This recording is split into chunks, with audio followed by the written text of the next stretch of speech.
আসসালামু আলাইকুম রহমতুল্লাহি ওয়া বারাকাতুহু।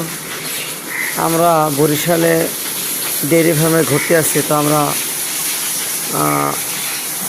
দেখতে এসেছি যে আসলে এগুলো কীভাবে লালন পালন করতেছে।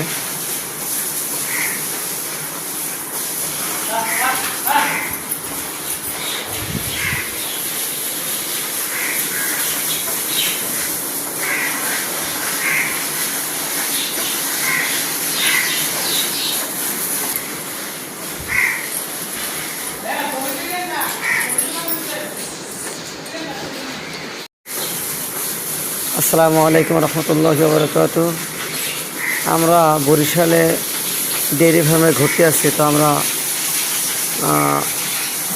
দেখতে এসেছি যে আসলে এগুলো কীভাবে লালন পালন করতেছে।